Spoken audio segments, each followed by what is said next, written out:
یہ ہے امام الہند شاہ ولی اللہ محدث دہلوی کی کتاب. کہتے ہیں عام آدمی کا مسلک، یہ بات اپنے احاطہ علمی میں لے آئیے کہ عام آدمی کا کوئی فقہی مسلک معین نہیں ہوتا، اس کا مذہب صرف مفتی کا فتویٰ ہے. مفتی صاحب میں فتویٰ دوں گا، انجینئر صاحب آپ کو اس پر عمل کرنا ہے، مفتی میں ہوں آپ نہیں ہے. ان کا دفاع کیسے کرنا ہے وہ میرا مقصد نہیں، چونکہ میں اگر ان عقائد کا دفاع کرنے یہاں بیٹھا تو بھائی انجینئر اپنے مقصد میں کامیاب ہو گیا، چونکہ مقصد اس کا کیا ہے؟ رینڈ کارپوریشن کی رپورٹ کے اوپر عمل کر کے مسلکوں کو، مکاتب فکر کو آپس میں لڑانا. میں جیسے ہی ان عقائد کا دفاع کروں گا، بریلوی حضرات ویڈیو بنائیں گے، سلفی حضرات ویڈیو بنائیں گے. یہی تو انجینئر صاحب چاہتے ہیں کہ جو اہل روایت ہیں وہ آپس میں لڑیں، ایک دوسرے کے مدرسوں کے اوپر حملے کریں، ہتھیار لے کر پہنچ جائیں اور واجب القتل چونکہ فتوے دے رکھے ہیں تو لہٰذا قتل کریں. یہ انجینئر چاہتے ہیں. ہم انجینئر کے اس ایجنڈے کو کامیاب نہیں ہونے دیں گے.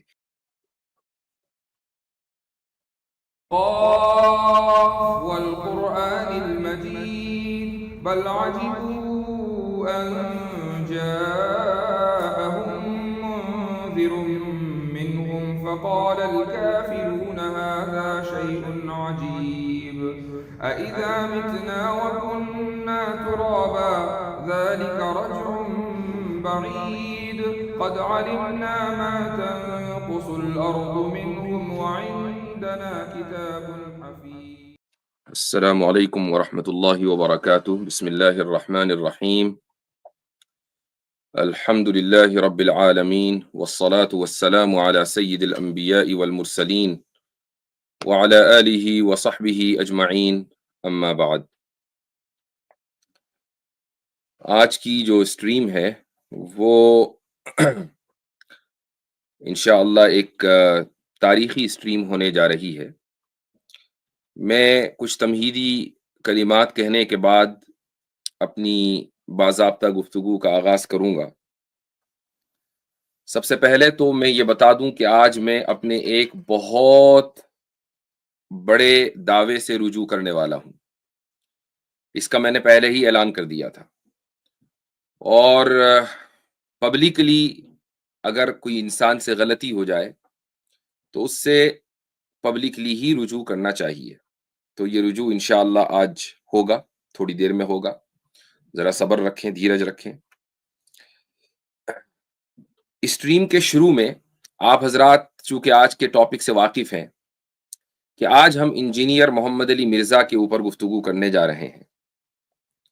میں سمجھتا ہوں کہ ہم سب کے وقت میں اس وقت یعنی ہر ایک کی نزدیک ٹائم کی بڑی اہمیت ہے، تو ہم سب کا وقت بچ جائے گا، میرا بھی آپ کا بھی، اگر انجینئر محمد علی مرزا صاحب اسی وقت ہماری دعوت قبول کر کے ہمارے پاس آ جائیں. ہمیں تو وہ بلاتے نہیں ہیں، تو ہمارے پاس آ جائیں. چونکہ یہ تو طے ہے کہ انجینئر صاحب آپ لوگوں سے زیادہ پہلے سے اس ویڈیو کو کھول کر بیٹھے تھے کہ جیسے ہی شروع ہو تو ایک لفظ بھی مس نہیں ہوگا، پوری دیکھوں گا. یہ تو طے ہے. اس کی وجہ یہ ہے کہ انجینئر صاحب سے صبر نہیں ہو رہا تھا کہ جب میں نے ویڈیو کو اسکیجول کیا تو ماشاءاللہ انہوں نے آ کر ہماری ویڈیو پہ نیچے ہی، اسی ویڈیو پر نیچے باقاعدہ کامنٹ کیا کہ بھئی میں انتظار کر رہا ہوں، جلدی سے جواب دو. اور ایک جگہ نہیں، دوسری ویڈیو پر بھی انہوں نے کامنٹ کیا. تو وہ موجود ہیں، یہ بات تو بالکل روز روشن کی طرح آیا ہے. تو جب وہ موجود ہیں ہمارے آڈینس میں تو میں یہ چاہوں گا کہ وہاں کیوں آپ اسٹیج پر آ جائیں. آپ کی جگہ تو اسٹیج پر ہے، آپ ایک مشہور شخصیت ہیں، تو اچھا ہے کہ گفتگو مختصر بھی ہوگی اور آج ہی ساری باتیں نمٹ جائیں گی. تو اگر آپ کہیں تو کامنٹ کر دیجئے اور انشاءاللہ آپ تک ہم کوشش کریں گے کہ لنک پہنچ جائے. آپ اپنا ای میل ڈال دیں، جو بھی ہے، نمبر دینے کی ضرورت نہیں ہے، تو آپ اپنا ای میل ڈال دیں، ہم آپ تک انشاءاللہ لنک پہنچا دیں گے اور آپ تشریف لائیں. انشاءاللہ ریڈ کارپیٹ آپ کے لیے بچھایا جائے گا، آپ کو بے عزت نہیں کیا جائے گا. اس کی گارنٹی ہے کہ علمی کتابی ماحول میں آپ سے گفتگو کی جائے گی، وہمی فسادی ماحول میں نہیں. ٹھیک ہے، تو یہ میں آپ سے التجا کرتا ہوں. لیکن مجھے معلوم ہے کہ سورج مغرب سے نکل جائے گا لیکن مرزا ہماری اسٹریم پر نہیں آئے گا. ٹھیک ہے، یہ بات مجھے معلوم ہے. اس لیے میں نے بہت کانفیڈنس کے ساتھ یعنی اس سے زیادہ کانفیڈنس جتنا انجینئر بعض مرتبہ انجینئر صاحب دکھاتے ہیں، اس سے زیادہ کانفیڈنس کے ساتھ میں یہ بات کہہ رہا ہوں. یہی وجہ ہے کہ یہ جو آپ دوسروں کو تانا دیتے ہیں کہ ٹائم قیامت تک ہے، تو جی ہم نے بھی آپ کو ٹائم قیامت تک دے دیا ہے. اگر آپ چاہیں تو ہم قیامت تک یہ سٹریم جاری رکھیں گے، بس آپ تشریف لے آئیں، وقت بتا دیں کہ جی سورج کے مغرب سے طلوع ہونے سے پہلے آنا ہے کہ بعد میں آنا ہے، بس ٹائم بتا دیں انشاءاللہ. ٹھیک ہے. اچھا، یہ تمہیدی گفتگو کرنے کے بعد اب میں آپ حضرات سے ایک چیز کا اور یعنی برملا اظہار کرنا چاہوں گا، اور وہ یہ ہے کہ ہم انجینئر کے ٹاپک پر گفتگو کر کیوں رہے ہیں. یعنی آخر کیا وجہ ہے کہ ہم نے اپنے منہج کو بدل دیا؟ کیا ہم رد الحاد پر اب گفتگو نہیں کریں گے؟ کیا ہم نے اپنے ٹاپک کو بدل دیا ہے؟ نہیں، ایسا نہیں ہے. ہم آج بھی لبرلزم کے اوپر گفتگو کر رہے ہیں، آج بھی ہم انہی جدید موضوعات کے اوپر گفتگو کر رہے ہیں. یہی ہمارا منہج ہے، یہی ہمارا ٹاپک ہے. ہم نے اپنے ٹاپک کو نہیں بدلا ہے. ڈسکلیمر کے طور پر کہہ رہا ہوں کہ ہم فرقہ پرستی کو پروموٹ نہیں کرتے ہیں. مجھ سے آپ کبھی نہیں سنیں گے کہ میں دیوبند کا دفاع کر رہا ہوں یا بریلویوں کے خلاف کوئی بات کہہ رہا ہوں وغیرہ وغیرہ. آپ مجھ سے کبھی نہیں سنیں گے انشاءاللہ. یہی منہج ہے. میں یہ نہیں کہتا کہ دیوبند کا دفاع کرنا غلط ہے یا بریلویوں کے لیے بریلویت کا دفاع کرنا غلط ہے. ظاہر ہے کہ جو چیز آپ کو آپ کے نزدیک صحیح ہے آپ اس کا دفاع کریں گے، لیکن ہر ایک کا اپنا ایک میدان کار ہوتا ہے. میرا میدان کار الگ ہے. میرا میدان کار یہ ہے کہ میں غیر مسلموں میں دین کی دعوت کو پیش کرتا ہوں. میں ملحدوں کے ساتھ الحاد کے موضوع کے اوپر مکالمے کرتا ہوں، گفتگو کرتا ہوں، مناظرے کرتا ہوں. لائیو ڈیبیٹس ہوتی ہیں، لبرلزم کے اوپر بات ہوتی ہے. لیکن کیا کریں، لبرلزم سے بات اب آگے بڑھ کر پلمبرزم پر چلی گئی ہے. لبرلزم سے بڑھ کر جو مسئلہ ہے وہ پلمبرزم ہے، اور وہ اس لیے ہے کہ جو پلمبرزم ہے وہ لبرلزم کی ایک شاخ ہے. وہ کیسے ہے یہی آج انشاءاللہ ہم گفتگو کریں گے. اس موضوع کے انتخاب کی وجہ یہ ہوئی کہ آج سے 2 ہفتے پہلے لائیو اسٹریم میں انجینئر کا ایک چیلا، انجینئر کا ایک اسٹوڈنٹ ہمارے پاس آیا. اور میں یہ بھی بتا دوں پہلے ہی کہ یہ سب ان لوگوں کی پلاننگ ہوتی ہے کہ کس طریقے سے تم ان لوگوں کی اسٹریموں میں جاؤ اور جا کر ان سے اعتراضات کرو تاکہ ہماری بات وہاں تک پہنچے. تو ان کے اسٹوڈنٹ کئی مرتبہ انہی کے بھیجے ہوئے ہمارے پاس آ چکے ہیں. ایک وہ شخص ہے، کیا نام ہے اس کا، اماد کر کے ہے، تو وہ کئی مرتبہ ہمارے چینلوں کے اوپر آیا. وہ ان کا پکا بالکل اسٹوڈنٹ ہے اور اس کا کام ہی یہ ہے کہ وہ مختلف جگہوں پر جانا اور لوگوں سے سوال کرنا. خیر وہ ہمارے پاس آیا. اسی طریقے سے ان کا کوئی اسٹوڈنٹ 2 ہفتے پہلے ہمارے پاس آیا اور ہم سے اس نے سوال کیا، ہم نے جواب دیا. اب اس کے بعد انجینئر صاحب نے پچھلے ہفتے میرے تعلق سے پوری اپنی جو مجلس ہے 2 گھنٹے کی وہ اسی موضوع کے اوپر کی.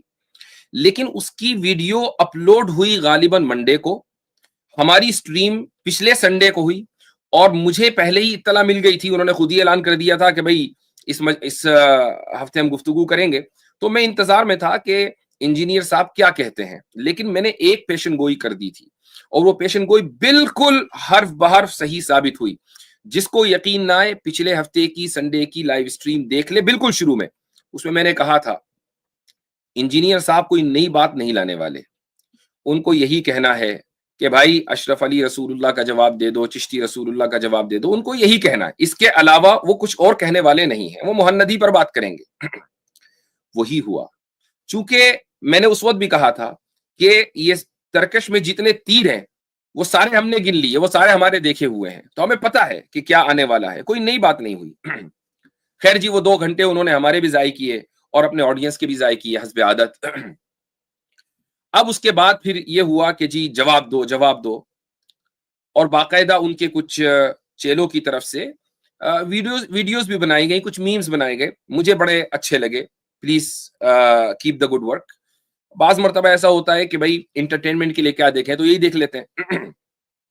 تو اس میں ہم سے یہ مطالبہ کیا گیا کہ فوری طور پر جواب دیا جائے. ہمارا معمول ہے کہ ہم سنڈے کے سنڈے یا سیٹرڈے کبھی کبھی اسٹریم کرتے ہیں. تو میں نے کہا بھائی ذرا صبر کرو، ٹھہرو، سنڈے آنے دو. تو سنڈے آ گیا. آج ہم ایک اس موضوع کے اوپر اس لیے گفتگو کر رہے ہیں. اب سوال یہ ہے، میں نے جیسے پہلے کہا کہ کیا ہم فرقہ پرستی پر اب بات کریں گے؟ نہیں. انجینئر پر بات کرنا، فرقہ پرستی پر بات کرنا کیوں نہیں ہے، یہ ابھی تھوڑی دیر میں آپ کے سامنے ثابت ہو جائے گا انشاءاللہ. آج کی گفتگو کے ہمارے 3 سیگمنٹ ہیں. پہلے جو 2 سیگمنٹس ہیں ان کو پریزنٹ میں کروں گا, اور تیسرے سیگمنٹ کو پریزنٹ کرنے کے لیے میرے ساتھ ہوں گے میرے کو پینلسٹ مفتی ربیع اقبال فوزانی صاحب, جن کو میں ابھی انشاءاللہ اسٹیج پر لے کر آؤں گا. بیک اسٹیج وہ موجود ہیں. یہ دو سیگمنٹ میں پہلا جو سیگمنٹ ہے وہ بہت امپورٹنٹ ہے, اور دوسرا سیگمنٹ اس سے زیادہ امپورٹنٹ ہے. تو اگر آپ کو آج پلمبرزم کے اوپر گفتگو سننی ہے تو یہ ضروری ہے کہ پاپ کارن لے کر بیٹھیں, چائے وائے لے کر بیٹھیں, ویسے بھی ٹھنڈ کا زمانہ ہے, کافی شافی لے لیں, تھوڑا ٹائم دیں, اور اس کے بعد آپ آج کی اس گفتگو کو انشاءاللہ سنیں. مجھے یقین ہے کہ اگر آپ بغیر کسی بایسنس کے, بغیر کسی تعصب کے, بغیر کسی اندھی تقلید کے آج کی گفتگو سنیں گے تو اگر آپ کی آنکھیں آج سے پہلے نہیں کھلی ہوئی تھی تو آج انشاءاللہ کھل جائیں گی. لیکن اگر ایک انسان اندھا مقلد ہے تو وہ آنکھیں کھولے گا بھی تو نظر اس کو کچھ نہیں آئے گا, اندھے کو کیا نظر آتا ہے. تو یہ جو کہاوت ہے آنکھیں کھلنا, یہ اندھوں کے لیے نہیں ہے, یہ ان کے لیے جن کی بینائی ابھی سلامت ہے, بس آنکھیں بند ہیں. تو مجھے امید ہے کہ انجینئر صاحب کے اسٹوڈنٹ کی اکثریت ایسی ہی ہوگی کہ ان کی آنکھیں ابھی کھلی ہوئی ہوں گی, یعنی نابینا نہیں ہوں گے, اندھے مقلد نہیں ہوں گے انشاءاللہ تعالی. تو جی اب میں اسکرین اپنی شیئر کرنے جا رہا ہوں, بیچ بیچ میں چند سیکنڈ کا وقفہ بھی آئے گا, تو پلیز بیئر ود می. یہ آپ کے سامنے آ رہی ہے, جسٹ اے سیکنڈ. اوکے جی, یہ آپ کی اسکرین پر. اچھا عاطف ریان صاحب, اس کا کچھ اگر ویڈیو کا لے آؤٹ تھوڑا سا بدل سکے تو ٹھیک ہے, ورنہ جیسا بھی ہے ویسا ہی صحیح ہے. مجھے امید ہے کہ آپ لوگوں کو یہ سب نظر آ رہا ہوگا. اگر نظر آ رہا ہے تو ذرا کنفرم کر دیں عاطف ریان ایک مرتبہ.